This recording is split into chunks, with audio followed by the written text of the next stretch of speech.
Bonjour à tous et bienvenue dans un nouveau numéro de Bordeaux News. Tout soudain va se dérouler le Festival de la Cité du 28 juin au 3 juillet. TVB est allé à la rencontre de Michel Sauser, un des programmateurs. Tout de suite, retrouvez l'interview.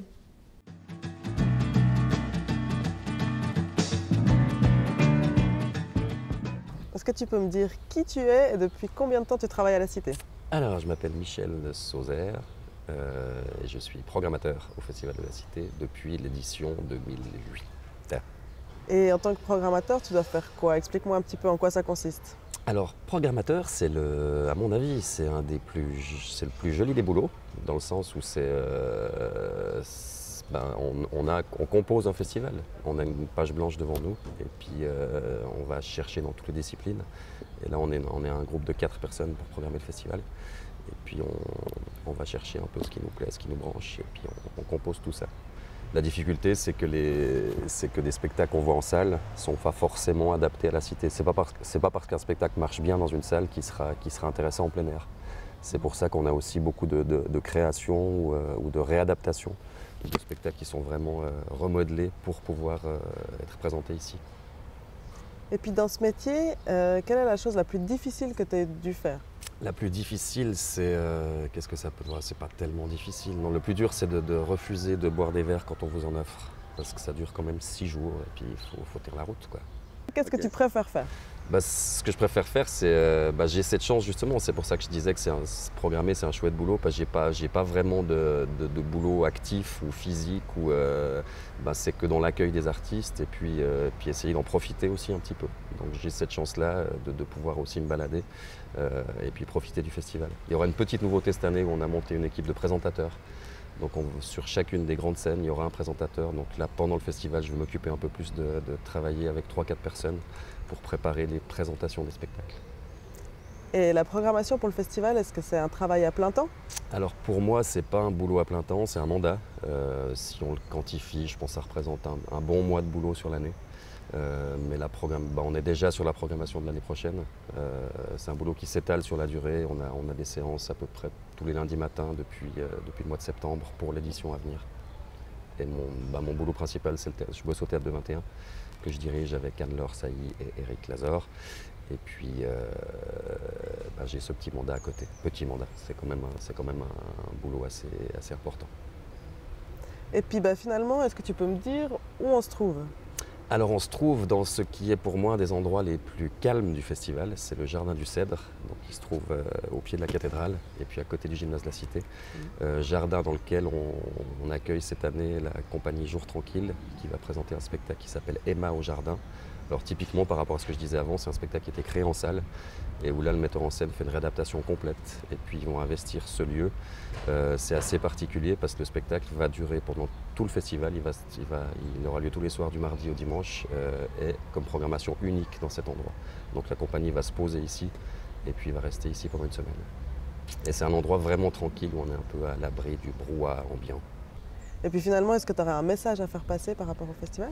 Alors aux festivaliers? Ouais, ce que je pourrais dire aux gens, c'est d'être curieux. Je crois il y a évidemment des programmes, des spectacles très populaires, il y a des numéros de cirque et des choses comme ça, mais en même temps on propose des choses qui vont aussi beaucoup plus loin.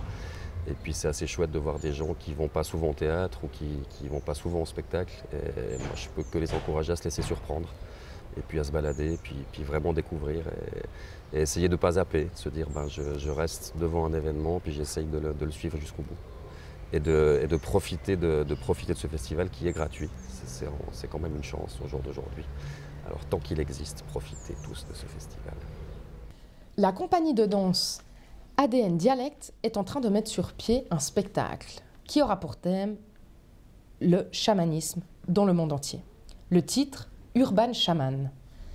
Avant de pouvoir découvrir l'interview du chorégraphe, nous vous mettons l'eau à la bouche avec le trailer d'Urban Shaman. Tout de suite, c'est pour vous.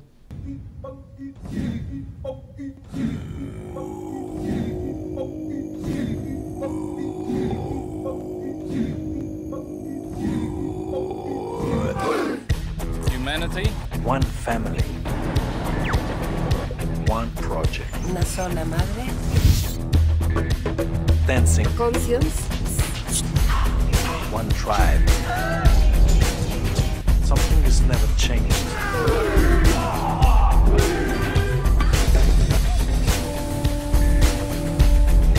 ¿Sabes lo que es un chamán?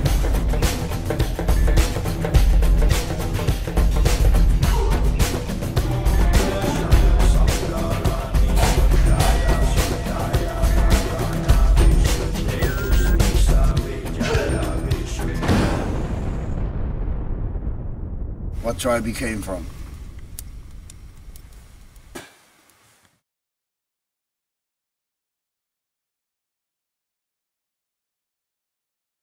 On vous en a déjà parlé, mais une piqûre de rappel s'impose. Le 14 juin prochain, mardi, notez bien, c'est la manifestation de soutien pour les femmes.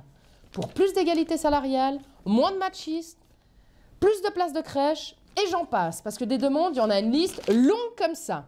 Donc manifestez, on a besoin de vous. Rendez-vous à la place de la Riponne. 18 h, on part pour manifester. À 14 h 06, on peut siffler. Et tout ça pour la cause des femmes. Allez, allez, allez, allez, allez. À ce sujet, on retrouve l'interview de Madame Bovolenta qui nous en dit plus.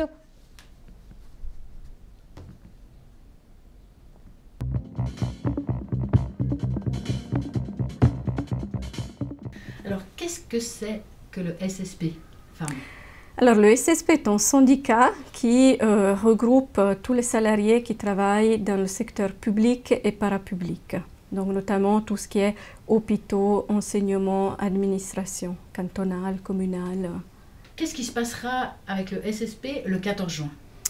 Alors, le 14 juin, le SSP va participer à cette grande journée d'action et de grève des femmes qui est organisée par l'Union syndicale suisse et à laquelle participent de multiples associations de femmes migrantes, des partis politiques, des associations féministes ou féminines. Et l'objectif de cette journée est de faire progresser l'égalité entre les hommes et les femmes. Parce qu'on se rend compte que oui, il y a le principe constitutionnel, oui, il y a une loi sur l'égalité, mais dans les faits, les choses restent problématiques. Donc, est-ce que par cette journée, est-ce que vous demandez aux femmes en général qui travaillent de faire la grève ou à quel moment, comment vous aimeriez qu'elles participent à cette journée? Alors, autant qu'elles le peuvent. Nous sommes conscientes qu'il n'est pas toujours facile de faire grève aujourd'hui sur le lieu de travail. Les relations de travail sont parfois dures, difficiles. Donc, notre concept, c'est déjà au départ que les femmes se rendent visibles parce que des pans entiers de l'économie aujourd'hui ne fonctionneraient pas sans les femmes. On prend les EMS, on prend les hôpitaux, les femmes sortent, plus rien ne fonctionne. Donc l'idée c'est déjà de se rendre visible et puis de faire des actions jusqu'où on peut. C'est-à-dire que simplement s'habiller en fuchsia, violet, porter le badge, l'autocollant, faire une pause prolongée, mais aussi là où on le peut, organiser des débrayages. On a dans le canton de Vaud des institutions où il y aura une forme de grève, mais si vous voulez avec aussi des discussions, des colloques sur la thématique de l'égalité, des films qui vont passer, etc. On revient un petit peu en arrière, on sait que c'était en 1991, justement le 14 juin, donc c'est une date qui est quand même importante, où pas mal de femmes s'étaient comment dire, rassemblées, avaient fait les grèves dans des usines, enfin des choses comme ça avait quand même marqué l'opinion publique. Tout à fait.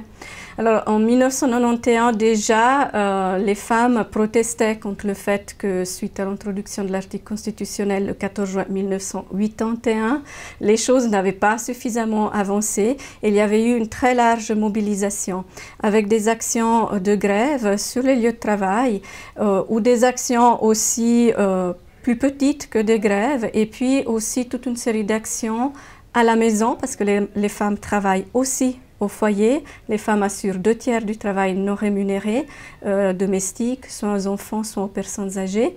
Et il y avait eu aussi des mobilisations dans les quartiers où les femmes s'étaient retrouvées pour pique-niquer ensemble, pour faire des actions de ce type-là. pour dire, voilà, sans les femmes, rien ne va plus. Et c'est vrai que nous, on se rappelle de ça pour certaines et on se rattache à cette mobilisation des femmes qui fait partie de notre histoire de femmes en Suisse. En Suisse, 14 juin, 20 ans plus tard, pas grand-chose a changé. Quelles sont les revendications de cette année? Alors, il y a des choses qui ont changé et il y a des choses qui n'ont pas changé. Donc, il faut quand même voir que grâce à ces mobilisations qu'il y a eu, notamment en 1991, il y a une loi sur l'égalité qui est entrée en vigueur qui dit très clairement que les femmes et les hommes sont égaux et doivent être traités de manière égale sur le lieu de travail. Maintenant, on s'aperçoit que cette loi est difficile à appliquer et que la discrimination sur le lieu de travail, que ce soit au niveau des salaires, des carrières, des temps de travail, reste très importante, avec des conséquences y compris sur les retraites, par exemple. Les retraites des femmes, notamment au deuxième pilier, sont beaucoup plus petites que celles des hommes. Et puis, il y a aussi d'autres domaines où les choses ont évolué. Par exemple, il y a eu la dépénalisation de l'avortement en 2002. Aujourd'hui, l'avortement est de nouveau attaqué par le biais du non-remboursement de cette initiative qui propose de ne plus rembourser les frais d'avortement par l'assurance de base. Et puis en 2005, il y a eu l'introduction d'un congé maternité de 14 semaines. Donc ça, c'était quand même dans cet élan des années 90. Et aujourd'hui, on voit que cet élan est un peu tari, s'essouffle. Et puis que les besoins des femmes ne sont pas encore entièrement satisfaits. Donc, je l'ai dit, discrimination sur le lieu de travail. Au niveau des congés, on a oui un congé maternité, mais 14 semaines payées à 80%, c'est peu, c'est pas suffisant. Il n'y a pas de congé paternité, il n'y a pas suffisamment de place en crèche. Donc il y a encore toute une série de choses qui doivent être améliorées et il y a quelques dangers de retour en arrière, notamment sur l'avortement, sur une certaine vision traditionnaliste de la famille aussi. Qu'est-ce qu'on pourrait faire en tant que femme concrètement maintenant pour essayer à sa juste mesure et valeur de faire pour que ça aille mieux? Alors, déjà le 14 juin, participer. Alors, de quelque manière que ce soit, nous on propose par exemple aux femmes de mettre des drapeaux aux fenêtres, on met des objets. Nos collègues neuchâteloises proposent par exemple de mettre des balayettes et des choses de ce type-là, disons, pour se manifester en quelque sorte, participer aux manifestations qui sont organisées dans les différentes villes pour soutenir cette demande d'égalité, de concrétisation de l'égalité que les syndicats et les associations portent, mais qui est quand même difficile à concrétiser. Et puis, sur les lieux de travail, partout où c'est possible, s'organiser collectivement avec les collègues pour participer à cette journée. Ça, c'est vraiment, cette journée, elle est vraiment conçue pour qu'un plus grand nombre possible de femmes et d'hommes solidaires, parce que les hommes sont aussi concernés par les questions d'égalité, puissent y participer. Alors, les femmes qui entendent ce message, le 14 juin, comment va se passer la journée? Où elles peuvent vous retrouver? Qu'est-ce qui va se passer? Enfin, s'il y a des gens qui viennent peut-être pas en début de journée. Expliquez-nous un petit peu la journée. Alors, dans la matinée, ça sera plutôt des actions décentralisées sur les lieux de travail. Et là, il faut s'adresser au syndicat de son propre secteur, donc le syndicat des services publics pour le secteur public, UNIA ou Syndicom pour les secteurs privés, le CEF, donc les autres syndicats. Et puis, pour ce qui est des actions centralisées, organisées par le collectif, il y a tout un programme qui démarre dès 12 h à la Riponne, en ville de Lausanne, où tout le monde peut venir, il y aura des tables, il y aura un accueil. À 14h06, pour symboliser le 14 juin, on propose un concert de sifflet. Donc, il y aura un concert de sifflet à la Riponne, mais on peut aussi en organiser un avec ses voisines, les enfants de son quartier, par exemple. Là où on est, bon, c'est en mardi, une partie des enfants vont à l'école, mais pas tous. Et puis, il y aura une animation qui dure tout l'après-midi, avec à 17h le verre de l'égalité, à 17h30 un rassemblement et à 18h une manifestation en ville, toujours à partir de la Riponne, qui ira jusqu'à Montbenon, où il y a une soirée avec la possibilité de se restaurer sur place et puis une pièce de théâtre entre voix et non, voix X, excusez-moi, oui, entre voix X et un film, Opening Night de Cassavetes. Donc tout ça, tout notre programme est sur notre site www.14juin2011-vd.ch. Donc ça, c'est peut-être bien aussi que les gens puissent aller voir sur Internet notre programme. Pour conclure le mot de la fin pour cette journée du 14 juin, quelle est la phrase que vous aimeriez dire aux femmes qui nous écoutent? Alors, notre slogan, c'est « Femmes en mouvement, l'égalité absolument ». Donc, l'égalité partout, à tous les niveaux, que ce soit à la maison, que ce soit au travail, que ce soit dans les lois, que ce soit dans la vie de tous les jours. Et Femmes en mouvement, participez, venez avec nous, faites tout ce que vous pouvez pour manifester ce besoin et cette envie de concrétiser enfin cette égalité. Dans la lignée des concerts qui se sont déroulés à Ballélec le 13 mai dernier, cette semaine, vous pouvez retrouver le groupe français Ezekiel sur votre télévision préférée. C'est toujours un plaisir de vous retrouver. Bordeaux News, c'est terminé. À la semaine prochaine. Bye bye!